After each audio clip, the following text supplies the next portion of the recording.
Bonjour à tous, j'espère que vous allez bien. Moi ça va très bien. Déjà désolé pour le son. Le jour où on a filmé la vidéo, on avait eu un problème avec le micro et donc je suis obligé de mettre le son derrière. Dans cette vidéo, je vais vous amener voir un appartement à Beijing. Je sais que la plupart avaient demandé de vous montrer au moins comment se présentent les appartements étudiants, les studios étudiants. Et dans cette vidéo, je vais vous montrer comment ça se présente. Donc venez avec moi et on va apprécier, on va voir le prix, on va voir le quartier, on va voir les inconvénients et les avantages de vivre dans son appartement et non dans le campus. J'espère que vous allez aimer la vidéo et vous allez profiter du vlog, de la vue de Beijing. Let's go! Nous sommes déjà dehors, en dehors de notre école. Pour ceux qui connaissent, c'est North China Electric Power University. Donc là, maintenant je suis en route pour prendre le bus. Il y a plusieurs moyens. Vous pouvez prendre le bus, vous pouvez prendre le taxi, vous pouvez prendre le métro. Mais le bus est le moyen le moins cher parce que avec le bus, tu payes moins de 0,5 $ pour les longues distances. Par contre, pour le métro, le prix c'est à 0,5 $, maximum 1 $. Et les taxis, c'est minimum 7 $ en tout cas pour l'appartement où on est en train de partir. Donc là, on va se rendre à la station de bus. On va prendre le bus et on va directement dans le quartier. C'est à peu près 1 heure de l'université. Donc on arrive à la station de bus, je vous explique aussi comment ça se passe. On prend le bus et puis on va directement au quartier en question.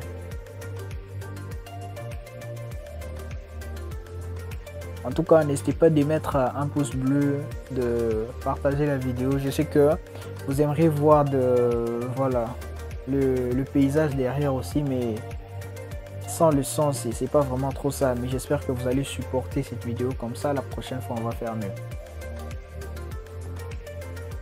Les stations, ça se présente presque de la même façon partout à Beijing. Je ne sais pas si dans toutes les villes c'est la même chose. Ceux qui sont déjà arrivés en Chine, dites-nous dans les commentaires si dans vos villes aussi c'est la même chose. Donc là, les bus sont numérotés comme c'est bien écrit là-bas sur les tableaux. Il y a les bus par exemple 837, 608, 617.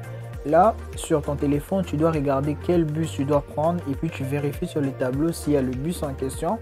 Et puis quand tu as trouvé le bus que tu vas prendre, maintenant tu seras obligé d'attendre. Et pour chaque bus, on sera en train de mentionner le numéro. Et dès que ça arrive, c'est là maintenant, c'est le bus que tu vas prendre. Et voilà. Donc tu peux prendre une station qui est en amont, c'est-à-dire les bus qui partent, plutôt que de prendre le bus qui arrive. Donc il faut vraiment bien travailler sur ça parce que beaucoup de gens se perdent.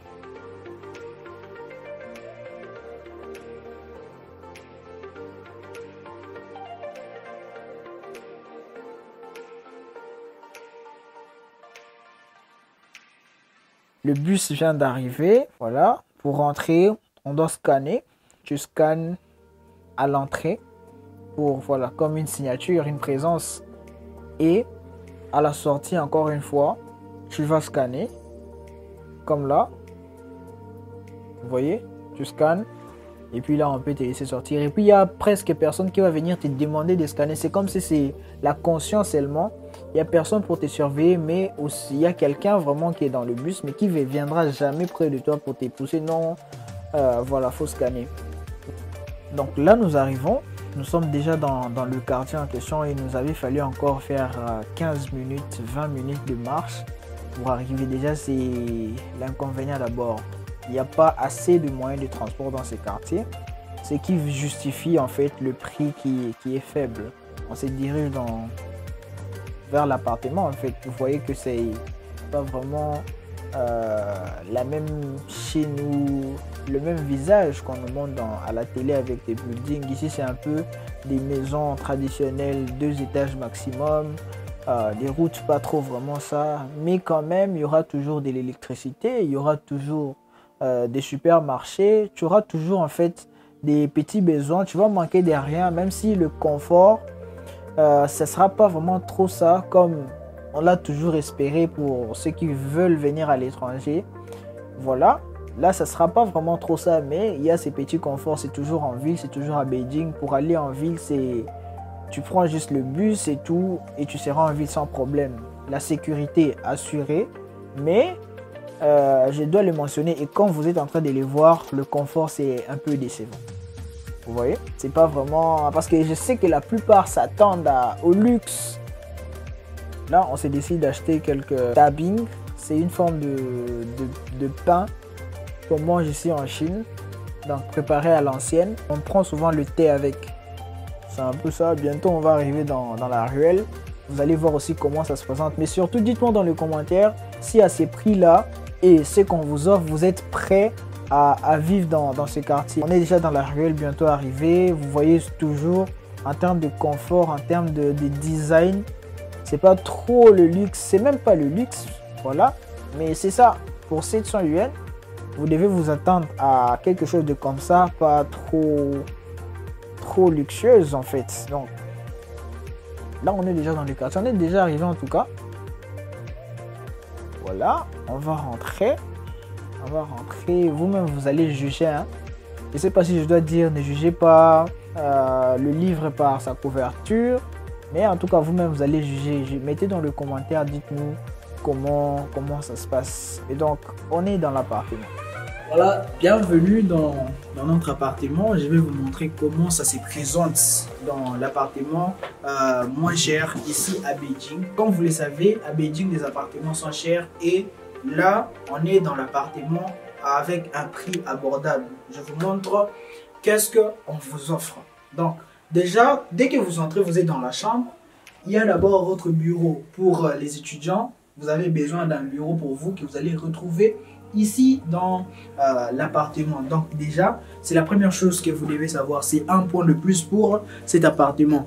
Et puis, après le bureau, il y a déjà la chambre qu'on va vous offrir. Il y a quelqu'un qui habite déjà ici, c'est pour ça on a eu l'autorisation. Et voilà, c'est pour ça il y a déjà les histoires des gens. Mais dès que vous arrivez, il y a déjà une chambre pour vous. Vous n'avez pas besoin d'acheter le lit ou quoi que ce soit. C'est équipé. Donc, il y a une chambre pour vous, vraiment avec assez d'espace pour une personne.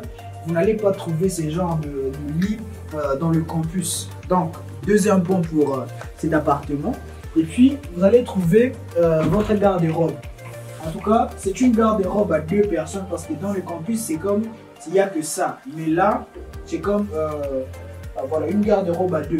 C'est vraiment assez d'espace pour vous. Pour moi, je trouve aussi que c'est un autre point de plus pour cet appartement. Ça, je crois, il a acheté ça seul. Vous avez des chaises. Donc, il y a déjà la première pièce où vous avez le bureau, vous avez le lit et vous avez la garde-robe. À part ça, on a une deuxième pièce que je vais vous montrer tout de suite. Donc, dans la deuxième pièce maintenant, déjà pour l'entrée, il n'y a pas de porte. C'est déjà avec une pièce, un truc là que vous pouvez mettre pour séparer, mais il n'y a pas de porte. Mais dans la cuisine, vous allez trouver que ça quand vous arrivez. Et puis les restes, vous allez acheter ça vous-même. Et quelque chose que je viens de remarquer, c'est que la cuisine est mélangée directement avec votre douche privée. Donc, vous allez trouver votre frigo, mais le reste, vous achetez ça seul. Donc, je vais vous montrer un peu ce qui se trouve dans la douche. Dans la douche, vous allez trouver une machine à laver aussi.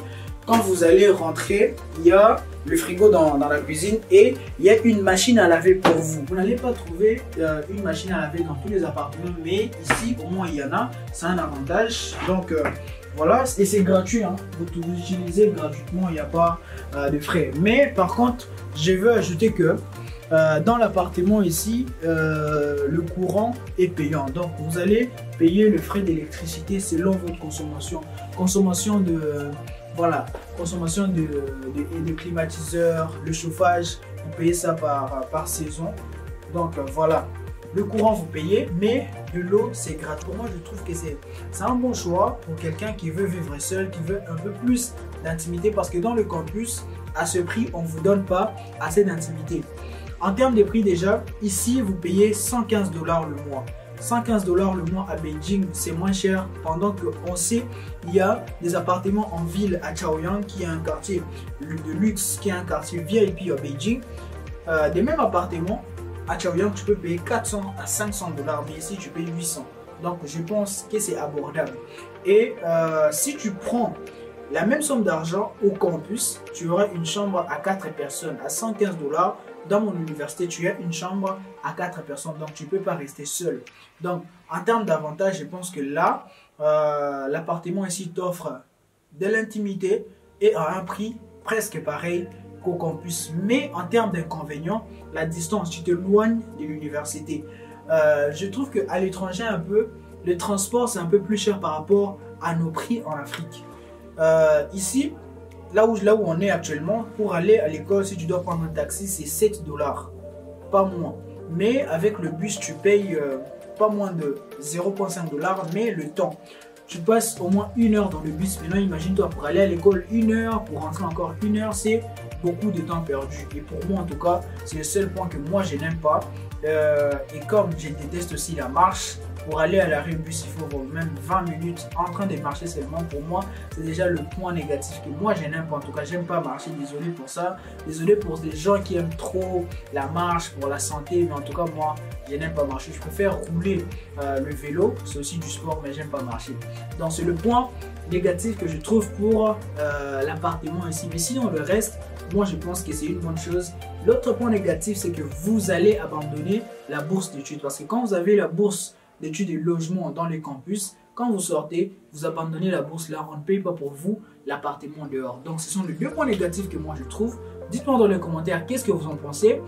Vous avez vu dehors, dites-moi, donnez-moi des avis sur le quartier en question. Je vous ai montré, vous avez vu quand on venait. Donc dites-moi dans les commentaires, voilà, vous donnez combien sur 10 au quartier, à l'appartement, et on va voir vos avis. Et surtout, si c'est pour vous la première fois sur cette chaîne, abonnez-vous et activez la cloche parce que 2023, on a dit, c'est l'année des vlogs. On va mettre des vlogs, on va mettre des opportunités. Donc, dites-moi dans les commentaires, qu'est-ce que vous en pensez? Est-ce que vous êtes prêts à payer cette somme pour cet appartement? J'aimerais bien le savoir. Et surtout, pour ceux qui sont en train de venir à Beijing, est-ce que vous accepterez de vivre dans cet appartement vu la location de votre université? C'est très important. Dernièrement, j'ai posté l'opportunité d'études dans mon école. Si tu n'as pas suivi ça, le lien est là, il faut suivre la vidéo. J'espère que tu vas trouver une opportunité d'études avec bourse totale en Chine. Et pour ceux qui ne sont pas encore abonnés, abonnez-vous, activez la cloche afin d'être sûr d'être notifié à chaque fois qu'on poste des nouvelles vidéos.